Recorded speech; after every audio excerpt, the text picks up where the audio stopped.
Go. John, wasn't that good? Wasn't I responsible? Yeah, very good. I can't hear you. Oh, I have to do my thing. That's the problem.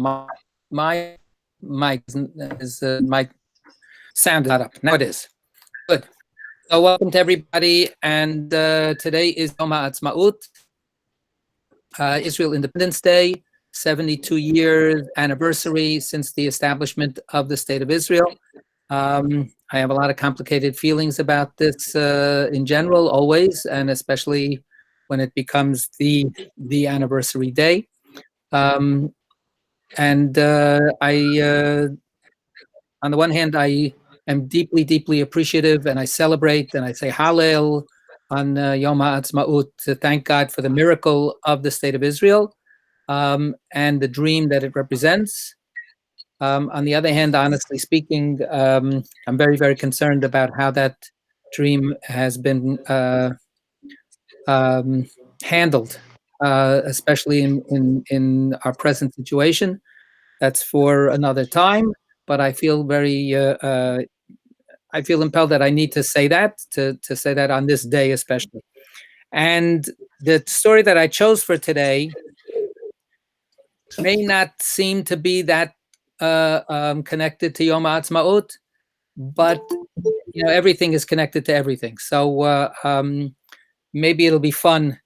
Don't keep looking for it as it goes along, but afterwards, if it sinks in, maybe something will speak to you. The story is a story by the wonderful writer Grace Paley. I shared the story of hers, as I said, on the high holidays.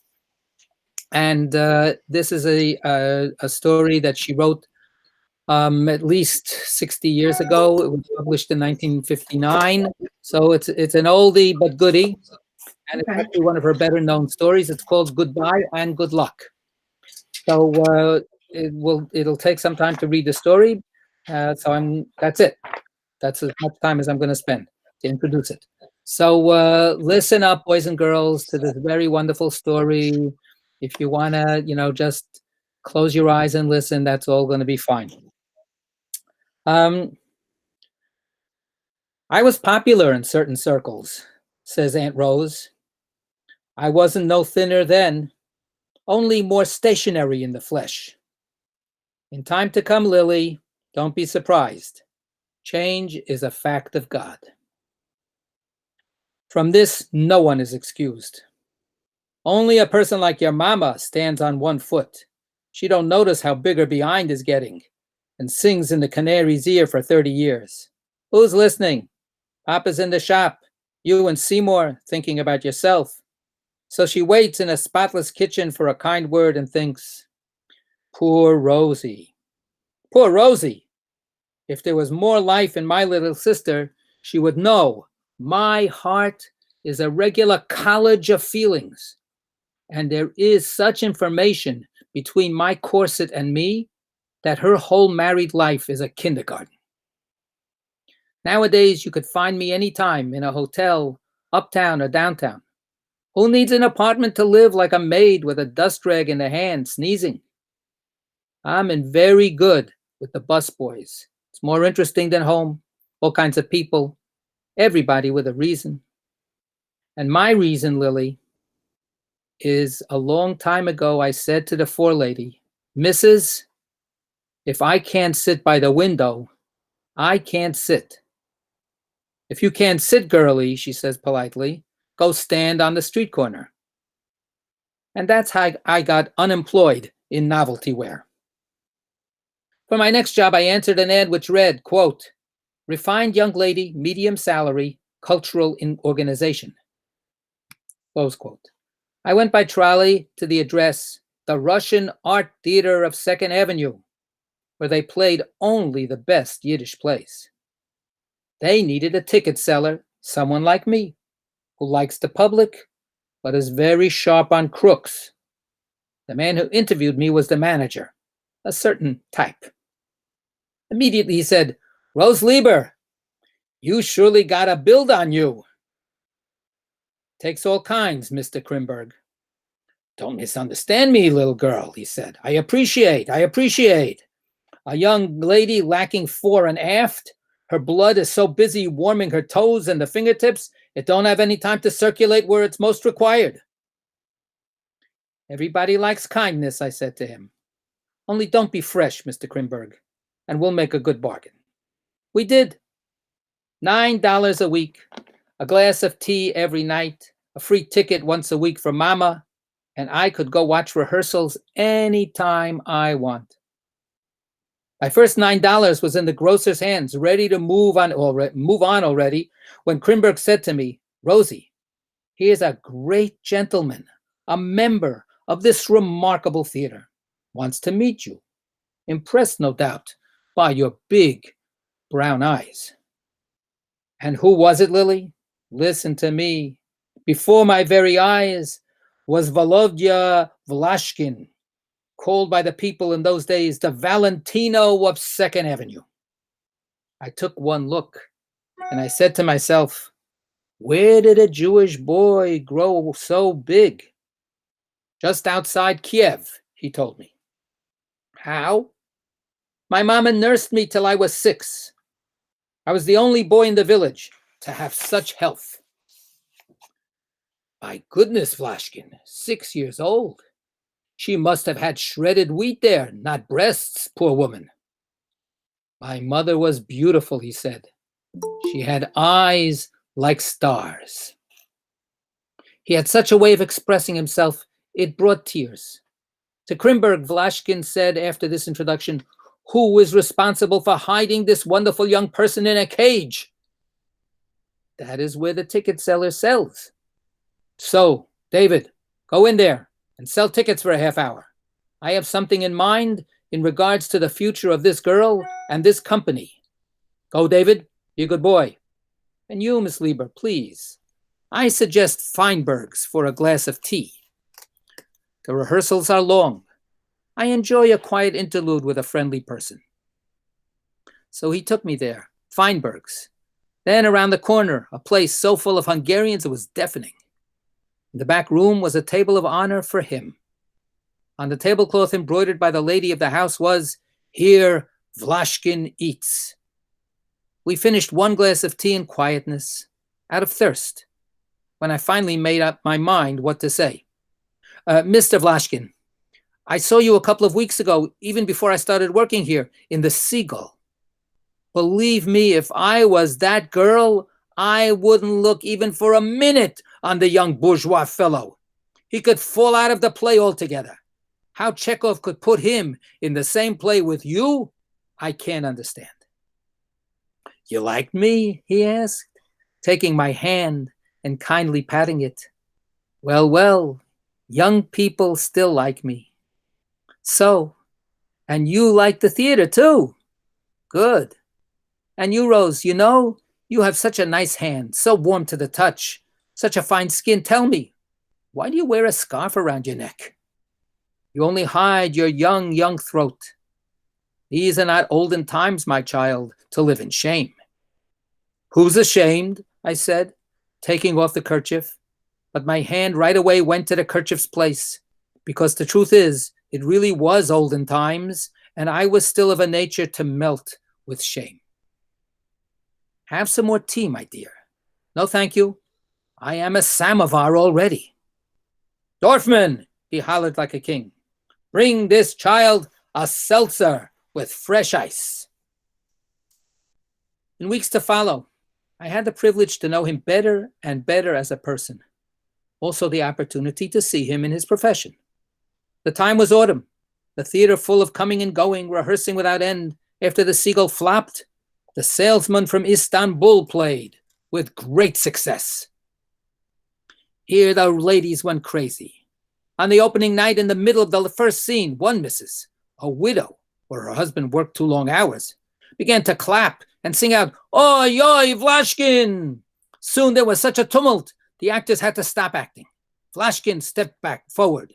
Only not Vlashkin to the eyes, a younger man, with pitch black hair, lively on restless feet, his mouth clever. A half a century later, at the end of the play, he came out again, a gray philosopher, a student of life from only reading books, his hands as smooth as silk. I cried to think who I was, nothing. And such a man could look at me with interest. Then I got a small raise, due to his kindly put in a good word for me. And also, for 50 cents a night, I was given the pleasure, together with cousins, in-laws, and the plain stage-struck kids, to be a part of the crowd scene and to see, like he saw, every single night, the hundreds of pale faces waiting for his feelings to make them laugh or bend down their heads in sorrow. The sad day came. I kissed my mama goodbye. Vlashkin helped me to get a reasonable room near the theater to be more free. Also, my outstanding friend would have a place to recline away from the noise of the dressing rooms. She cried and cried. This is a different way of living, Mama, I said. Besides, I am driven by love. You, a nothing, a rotten hole in a piece of cheese. Are you telling me what is life? She screamed. Very insulted, I went away from her. But I'm good-natured. You know, fat people are like that, kind. And I thought to myself, poor Mama. It is true, she got more of an idea of life than me. She married who she didn't like, a sick man, his spirit already swallowed up by God. He never washed. He had an unhappy smell. His teeth fell out. His hair disappeared. He got smaller, shriveled up little by little, till goodbye and good luck. He was gone and only came to Mama's mind when she went to the mailbox under the stairs to get the electric bill. In memory of him, and out of respect for mankind, I decided to live for love. Don't laugh, you ignorant girl. You think it was easy for me? I had to give Mama a little something. Ruthie was saving up together with your papa for linens, a couple knives and forks. In the morning, I had to do piecework if I wanted to keep by myself. So I made flowers. Before lunchtime every day, a whole garden grew up on my table. This was my independence, Lily dear, blooming, but it didn't have no roots, and his face was paper. Meanwhile, Krimberg went after me too. No doubt observing the success of Lashkin, he thought, aha, open sesame. Others in the company similar. After me in those years were the following. Krimberg, I mentioned. Carl Zimmer played innocent young fellows with a wig. Charlie Peel, a Christian who fell in the soup by accident, a creator of beautiful sets. Color is his middle name, says Vlashkin, always to the point. I put this in to show you your fat old aunt was not crazy out of loneliness. In those noisy years, I had friends among interesting people who admired me for reasons of youth, and that I was a first-class listener. The actresses, Raisela, Maria, Esther Leopold, were only interested in tomorrow. After them was the rich men, the producers, the whole garment center. Their past is a pincushion, future the eye of a needle. Finally, the day came. I no longer could keep my tact in my mouth. I said, Vlashkin, I hereby carry a pigeon. You have a wife, children, the whole combination. True, I don't tell stories. I make no pretense. That isn't the question. What is this lady like? It hurts me to ask, but tell me, Vlashkin. A man's life is something I don't clearly see. Little girl, I've told you 100 times, this small room is the convent of my troubled spirit. Here I come to your innocent shelter to refresh myself in the midst of an agonized life. Ah, Vlashkin, serious. Who is this lady? Rosie. She's a fine woman of the middle classes, a good mother to my children, 3 in number, girls all. A good cook, in her youth, handsome, now no longer young. You see, could I be more frank? I entrust you, dear, with my soul. It was some few months later at the New Year's ball of the Russian Artists Club. I met Mrs. Vlashkin, a woman with black hair, in a low bun, straight and too proud. She sat at a small table, speaking in a deep voice to whoever stopped a moment to converse. Her Yiddish was perfect, each word cut like a special jewel. I looked at her. She noticed me like she noticed everybody, cold like Christmas morning. Then she got tired. Vlashkin called a taxi, and I never saw her again. Poor woman, she did not know I was on the same stage with her. The poison I was to her role, she did not know. Later on that night, in front of my door, I said to Vlashkin, "No more. This isn't for me. I'm sick from it all. I am no homebreaker." "Girlie," he said, "don't be foolish." No, goodbye, good luck." I said, "I am sincere." So I went and stayed with Mama for a week's vacation and cleaned up all the closets and scrubbed the walls till the paint came off. She was very grateful. All the same, her hard life made her say, "Now we see the end. If you live like a bum, you are finally a lunatic." After a few days, I came back to my life. When we met, me and Vlashkin, we said only hello and goodbye, and then for a few sad years, with the head, we nodded, as if to say, yes, I know who you are. Meanwhile, in the field was a whole new strategy. Your mama and your grandmama brought around boys. Your own father had a brother, you never even seen him, Reuben, a serious fellow. His idealism was his hat and his coat. "Rosie, I offer you a big, new, free, happy, unusual life." "How?" "With me. We will raise up the sands of Palestine to make a nation. That is the land of tomorrow for us Jews." "Aha, Reuben, I'll go tomorrow then." "Rosie," says Reuben, "we need strong women like you, mothers and farmers." "You don't fool me, Reuben. What you need is dray horses. But for that, you need more money." "I don't like your attitude, Rose." "In that case, go and multiply. Goodbye." Another fellow, Yankel Gurstein, a regular sport, dressed to kill, with such an excitable nature. In those days, it looks to me like yesterday. Young girls wore undergarments like Battle Creek, Michigan. To him, it was a matter of seconds. Where did he practice? A Jewish boy?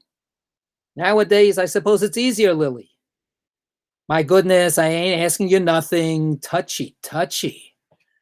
Well, by now you must know yourself, honey. Whatever you do, life don't stop. It only sits a minute and dreams a dream." While I was saying to all these silly youngsters, no, Vlashkin went to Europe and toured a few seasons. Moscow, Prague, London, even Berlin. Already a pessimistic place. When he came back, he wrote a book, and you could get from the library even today, "The Jewish Actor Abroad." If someday you're interested enough in my lonesome years, you could read it. You could absorb a flavor of the man from the book. No, I'm not mentioned. After all, who am I? When the book came out, I stopped him in the street to say congratulations. But I'm not a liar, so I pointed out too the egotism of many parts. Even the critics said something along such lines. "Talk is cheap," Vlashkin answered me. "But who are the critics? Tell me, do they create?" "Not to mention," he continues, "there's a line in Shakespeare, in one of the plays from the great history of England. It says, 'Self-loving is not so vile a sin, my liege, as self-neglecting.' This idea also appears in modern times, in the moralistic followers of Freud. Rosie, are you listening? You asked a question. By the way, you look very well. How come no wedding ring?" I walked away from this conversation in tears.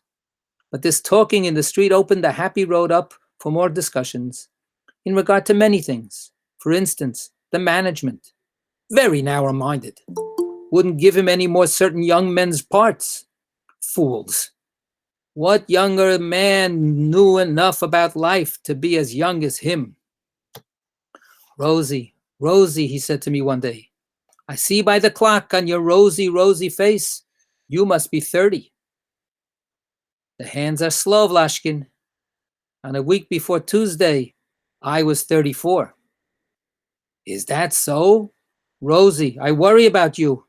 It has been on my mind to talk to you. You're losing your time. Do you understand it? A woman should not lose her time. Oy, Vlashkin, if you are my friend, what is time? For this he had no answer, only looked at me surprised. We went instead full of interest, but not with our former speed, up to my new place on 94th Street. The same pictures on the wall, all of Vlashkin. Only now everything painted red and black, which was stylish, and new upholstery. A few years ago, there was a book by another member of that fine company, an actress, the one that learned English very good and went uptown, Marya Kavkaz, in which she says certain things regarding Vlashkin, such as, he was her lover for 11 years, she's not ashamed to write this down. Without respect for him, his wife, and his children, or even others who also may have feelings in the matter. Now, Lily, don't be surprised. This is called a fact of life. An actor's soul must be like a diamond. The more faces it got, the more shining is his name. Honey, you will no doubt love and marry one man and have a couple of kids and be happy forever till you die tired. More than that, a person like us don't have to know. But a great artist like Volodya Vlashkin, in order to make a job on the stage, he's got to practice. I understand it now. To him, life is like a rehearsal. Myself, when I saw him in The Father-in-Law, an older man in love with a darling young girl, his son's wife, played by Razel Maisel, I cried. What he said to this girl, how he whispered such sweetness, how all his hot feelings were on his face. Lily, all this experience he had with me. The very words were the same. You can imagine how proud I was. So the story creeps to an end.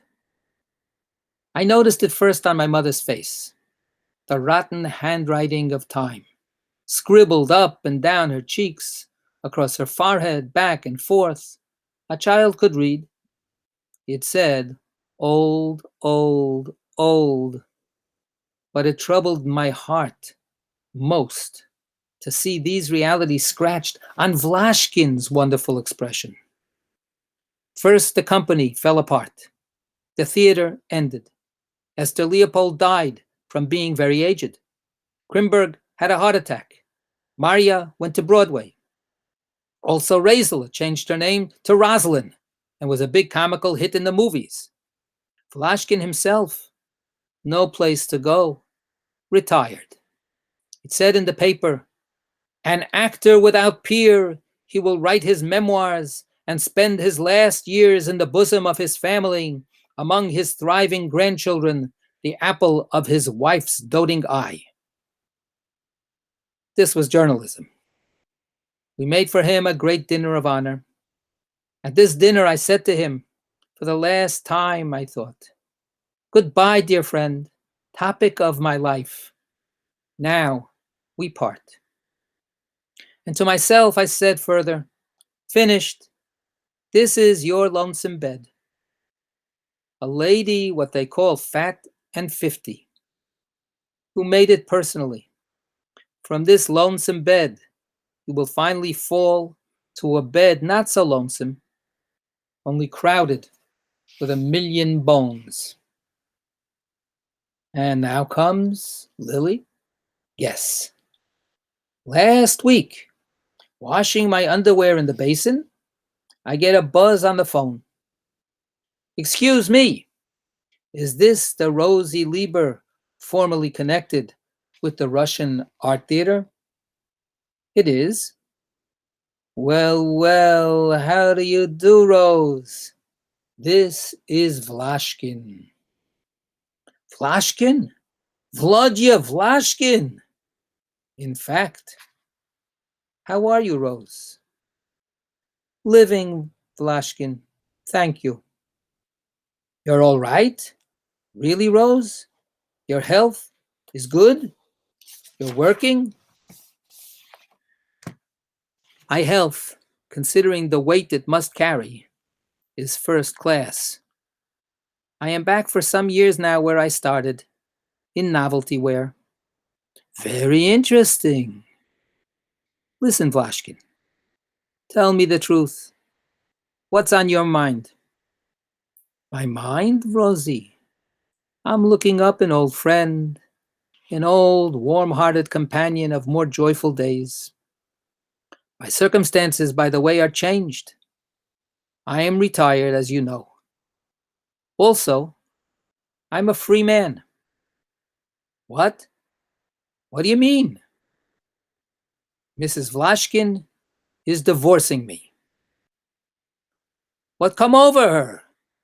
Did you start drinking or something from melancholy? She is divorcing me for adultery. But Vlashkin, you should excuse me, don't be insulted. But you got maybe 17, 18 years on me, and even me, all this nonsense, this daydreams and nightmares, is mostly for the pleasure of conversation alone. I pointed all this out to her. My dear, I said, my time is past. My blood is as dry as my bones. The truth is, Rose, she isn't accustomed to have a man around all day, reading out loud from the papers the interesting events of our time, waiting for breakfast, waiting for lunch. So all day, she gets madder and madder. By nighttime, a furious old lady gives me my supper. She has information from the last 50 years to pepper my soup. Surely there was a Judas in that theater, saying every day, Vlashkin, Vlashkin, Vlashkin. And while my heart was circulating with his smiles, he was on the wire, passing the dope to my wife. Such a foolish end, Volodya, to such a lively story. What is your plans? First, could I ask you for dinner and the theater? Uptown, of course. After this, we are old friends. I have money to burn, what your heart desires. Others are like grass. The north wind of time has cut out their heart. Of you, Rosie, I recreate only kindness. What a woman should be to a man, you were to me. Do you think, Rosie, a couple of old pals like us could have a few good times among the material things of this world? My answer, Lily, in a minute was altogether. Yes, yes. Come up, I said. Ask the room by the switchboard. Let us talk. So he came that night. And every night in the week, we talked of his long life. Even at the end of time, a fascinating man. And like men are too, till time's end, trying to get away in one piece. Listen, Rosie, he explains the other day. I was married to my wife, do you realize, nearly a half a century. What good was it? Look at the bitterness. The more I think of it, the more I think we would be fools to marry. Volodya Vlashkin, I told him straight. When I was young, I warmed your cold back many a night. No questions asked. You admit it. I didn't make no demands. I was soft-hearted. I didn't want to be called Rosie Lieber, a breaker up of homes. But now, Vlashkin, you are a free man. How could you ask me to go with you on trains, to stay in strange hotels among Americans, not your wife? be ashamed. So now, darling Lily, tell this story to your mama from your young mouth. She don't listen to a word from me.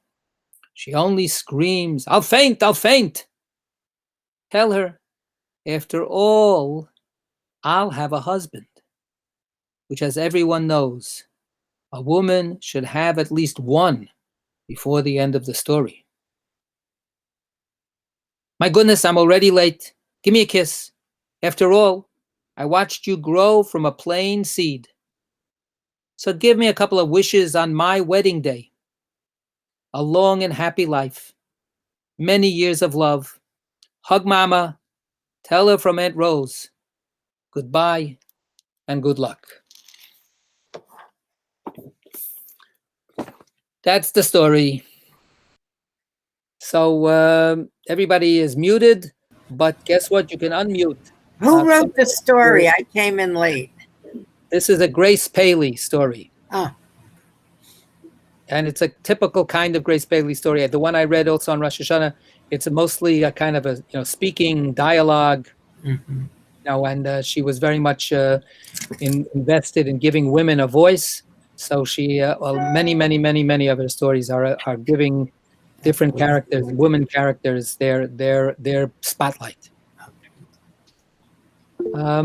Anybody want to? Here's the book. There we go, John. Thank you. Right. So, any other thoughts, reactions? A nice twist at the end. A nice twist, or was it building up to that all the way from the beginning? Right? It might have been, yeah. I mean, that's I think one of the interesting things about the story, right? On the one hand, it's a big surprise, but it's not like Henry surprise, right? It's something that's been sort of growing right under our noses, or not, right? All those years. So we have a couple of theater people in the group. How did this taste and smell in terms of theater? It reminded me of like not judging characters. That's what I kept thinking. When I read a play, you don't judge them. You just accept them as whatever they are, and as long as what they're saying is truthful within the character themselves. Oh. It's interesting. So but sometimes people have a hard time with that, getting past what it does. I like the story a lot. It would make a good, have to be rewritten a little bit, but it'd make a good one-person show. Or a good one-person show. That's right. Yeah. I want to add to. I mean, I have a limited amount of exposure to behind-the-scenes theater. When we Zelda started out not as a film editor, but in the theater world, and when we lived in Israel, she had work in the theater, in the Haifa theater. So I was hanging out in the green room quite a bit, and I got to know a few of the people there, and at one point I was actually even a stage manager for a one-woman show, because we had a mini truck that we had, and the theater said, "Oh, great! You can take all the scenery, the lighting, and a little bit of stuff. You're going to be perfect for this." So that was a disaster. I did not last long being the stage manager for this prima donna actress. But we went all around Israel doing these one night stands in different kibbutzim and towns where she would put on her show. But one of the things that I think is, it's not just that the plays present a kind of a non-judgmental world. You have to read each part, and each part is what it is.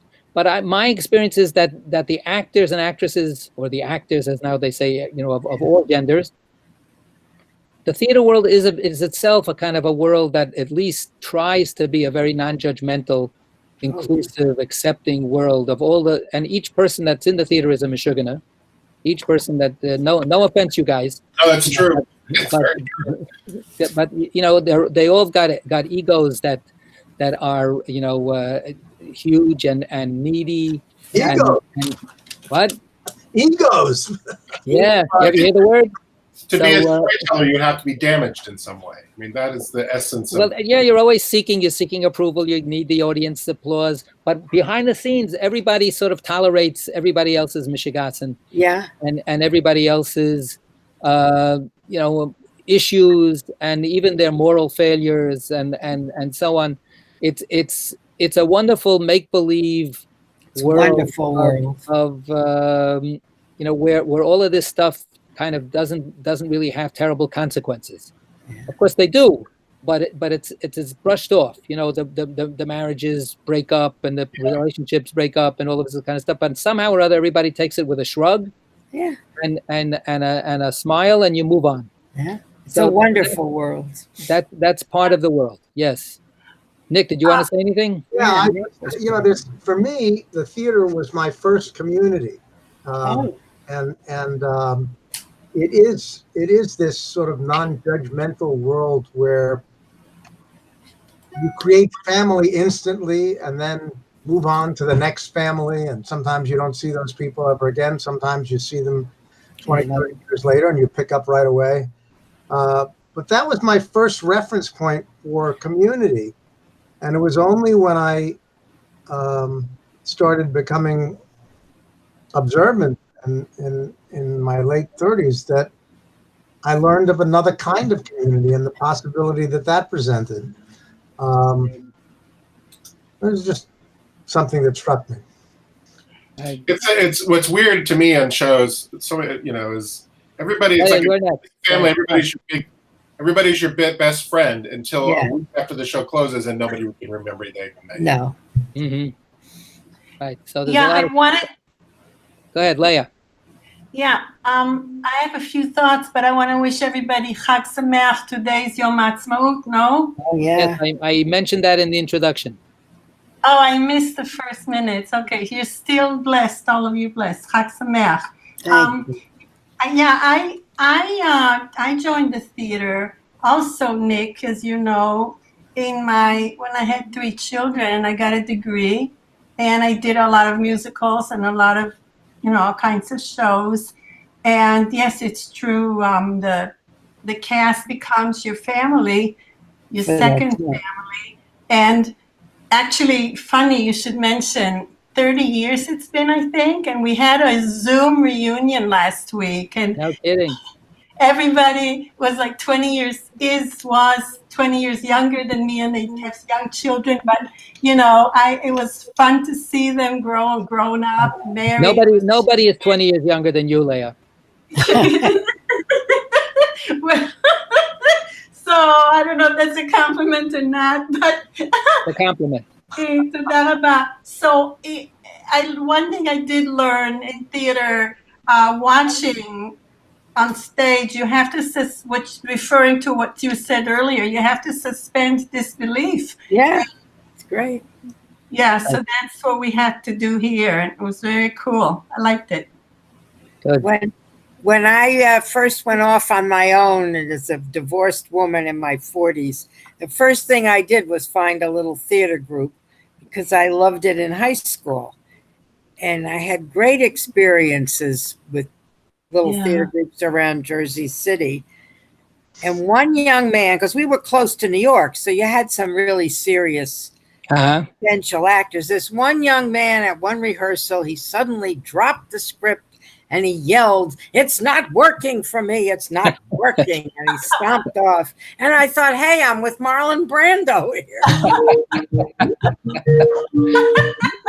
I did a production of Christmas Carol once, and the guy playing Scrooge was constantly conflicting with the director, fighting all the time. And then at the run-through, before we move into the theater, we had a big run-through. They're running the show. He stops the show, and he has an absolute fit meltdown, storms out of the rehearsal room. Everyone's sort of sitting there stunned. And he comes back in, and he says, "I forgot my car keys." When I was in Christmas Carol too. Who did you play? Me, I'm the lighting designer. He's the lighting guy. Yeah. He plays God. No, Let yeah. there not be light. Let there not be light. I was the ghost of Christmas past. Ho, ho, ho, ho. You say lighting designer? Yeah. Yeah, that's what he does. My middle son was lighting designer in Rent on Broadway. Oh, really? Who's that? Yeah, Mark Grossman. He lit the show? Yes, he was first assistant. Oh, very good. Yeah. Very cool. I also wanted to say it would be fun to see, you were talking about putting this on to real life on stage. Wouldn't it be fun to do it with a different kind of a wardrobe, like more modern, or I don't know, change that. It's always fun. Well, this story is a little bit time specific, right? Because it is about a person who lived through the end of the era of the Yiddish theater on Second Avenue, right? And that's what she's talking about, right? She's talking about this last generation and the last years, the glory years of people who are big stars in the Yiddish theater. And then The Yiddish theater itself dissolved. The whole audience for the Yiddish theater became American. And it's as part of the story of the passage of time for this woman, this individual, and for her lover. And Vlashkin, is the one person who doesn't quite, figure out a way to transition the way Paul Muni did, or the way some other actors and did. He becomes a relic. Right, he can't transition into the next phase of theater, a popular theater in New York. So somebody who would be talking about this couldn't be living, unfortunately, in 2020. Right, they would have to be located, as a woman getting on somewhere maybe in the 60s or the most the 70s. Yeah, but I don't know. I once saw show of Macbeth, and the costuming was in the Nazi era, and that changed my whole conception. Right. So that's a whole interesting thing. I don't know that it's for us now, but about what plays can be translated, what operas, they do this for operas all the time also, what can be translated and updated and changed, and what are the kinds of stories where the story is very much rooted in a particular moment. So I do want to sort of maybe focus on that a little bit. The passage of time, the way people make choices in their lives. I asked at the beginning if people might have some thoughts about how this might be connected to Yom Ha'atzmaut. I want to put that a little bit still off to the side, but I'm sort of a little bit priming for that. What about this? How does the story portray a person's own sense of themselves, their dreams, and how they try to make sense of their life? How do you relate to that stuff? Anybody want to chime in for that? Well, the older you get, the more you look back on what you've done and wonder who you really are after all these years of experiences. Who mattered and what you did it really make a difference? Yeah, you have to be reflective. Right. So when she's thinking back on her life, or when she's thinking about what she experienced back then, in what sense, in some way, by the end of the story, we get this happy ending. They get married. So that kind of sort of quote unquote redeems the whole story. But the beginning of the story is a standard kind of story, right? Powerful, successful man takes advantage of young, innocent woman, uses her for his own pleasure, and then moves on to the next thing. So, can we get a little bit more into her own feelings when she's taking that reflected glory? A lot of times she idolized him in many ways, right? In many ways, she's both a product of that kind of, seeing my value in the eyes of the man who looks at me, but also she's constantly putting herself up as a very independent, strong-minded, strong-willed person. Does anybody want to talk to that at all? Does that bring as true, or does that bring up any thoughts? Yeah, it reminds me of Israel. You know, this in its earliest days, the strong-minded, we can do it. We know what we're doing, even to this day. And the thing that for me echoed this Yom Ha'atzmaut thing was the this sort of idealized, the sense of an idealized world that doesn't really live up to what we think we created, and the sense of loss about that. Well, in this case, is there a sense of loss at the end of the story? Well, it's Oh, yes. No. it's I don't know. Not in the conventional sense, but there is a sense that this wasn't. I don't know. It's not. It's sort of wrapped up, you know, as a nice little happy ending, but I think it's part of the illusion somehow. I don't know. She lost all those years. So you could see it that way, right? That she if he would have had the decency to walk away and marry her, 30 years earlier, then or 20 years earlier, that would have been a whole different story, right? So maybe, do you look at that as glass half full or half empty? The feelings that he has for her. Now, what were they? Were they in the beginning just manipulative and taking advantage? Was it just some kind of plaything thing, or did he?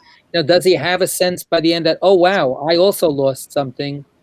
Or I'm going to phrase the question differently. She's constantly reporting how much she idolized him.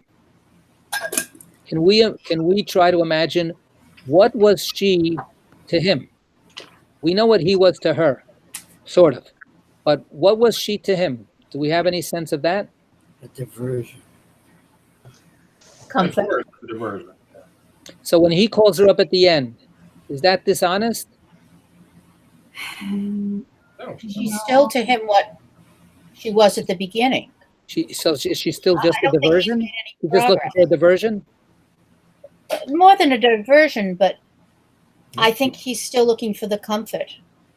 For the admiration. And she didn't stay with him because there was a line she wouldn't cross. She keeps saying she's not going to be a housebreaker. Yeah. But the question was, what is she to him? Yeah. She keeps talking about how magnificent, handsome, talented, great, he deserved everything because you have to feed the genius artist.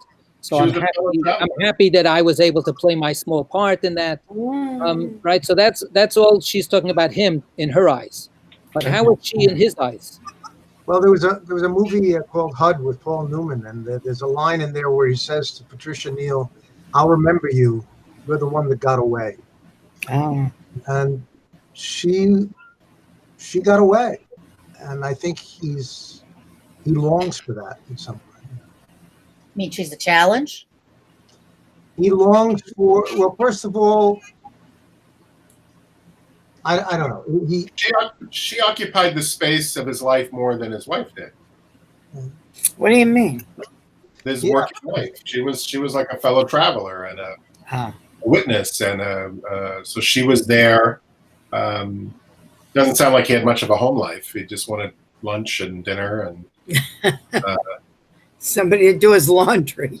Well, that's what he was getting during his retirement, right? Yeah. Well, when he wasn't retired, he was probably at the theater all the time. Right. But then, after retirement, they were basically in quarantine together. And that's when they all of a sudden saw what it meant to have to be in the same apartment at the same time. Right. A challenge for any couple, for any, people that are actually sharing a space. Yeah. So, I mean, was he was he trying to come back to some kind of place of innocence that she represented? That she, I mean, after all, she doesn't have any of the baggage that his wife has. His wife is the mother of his 3 children. His wife put up with all of his betrayals and with all of his, absences. And we have no clue about, that silent, proud woman that, we just get a glimpse of her and then she's out, right? And now she's suing for divorce after 50 years. What are you, crazy? And yet she's also kind of putting her foot down at this moment, right? So there's ironically, there's a little bit of a kinship. There's a sisterhood between the first Mrs. What's her name, Vlashkov, and now this coming one, right? They both have a certain amount of self, pride and dignity, and a sense of what's what's right and what's wrong.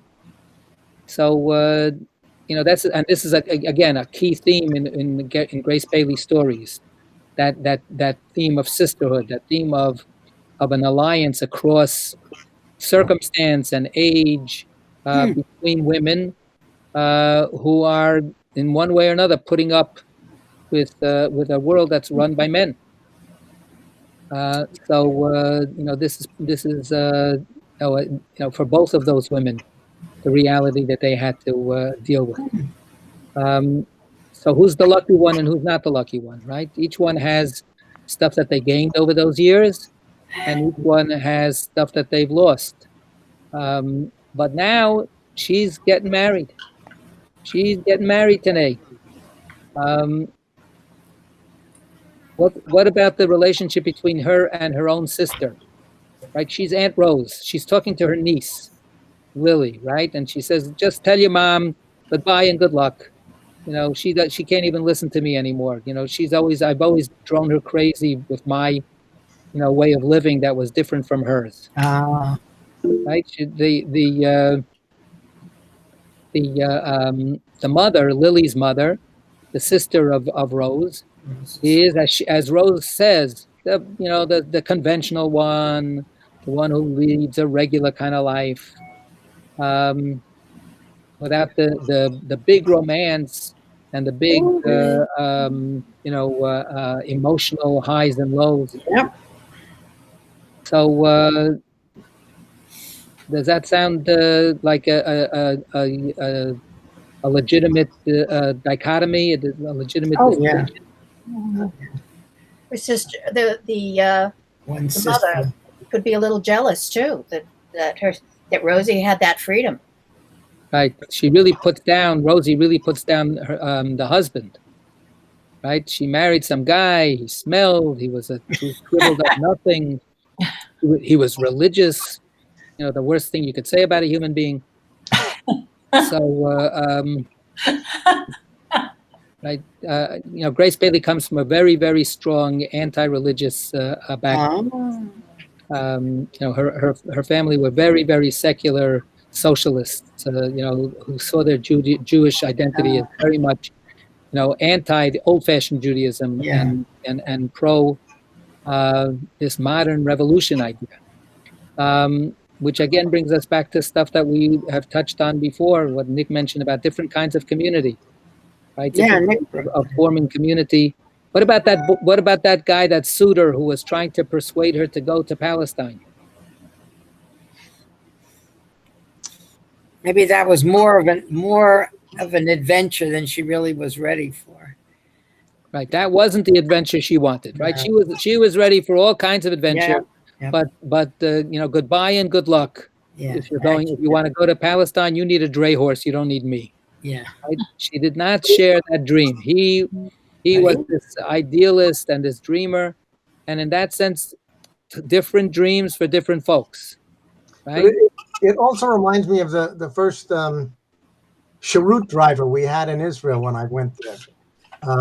Got off the boat, get on, we're going to Jerusalem. And he says, "Where are you from?" He says, "New York." He says, "So, why don't you come here?" And there was always this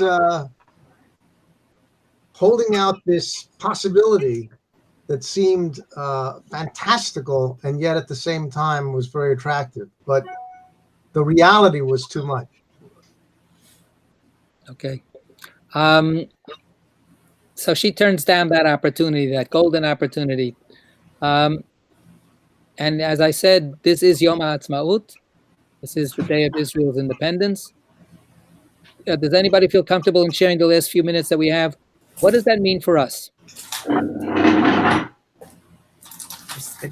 Clearly, we're not that pioneer dreamer who was courting her and tried to persuade her to come with him.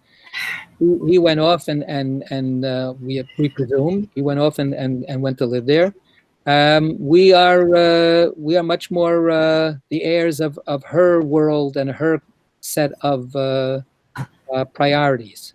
I don't know, Rabbi. When my mother died, my father talked about moving to Israel. 59. Okay. And then what happened?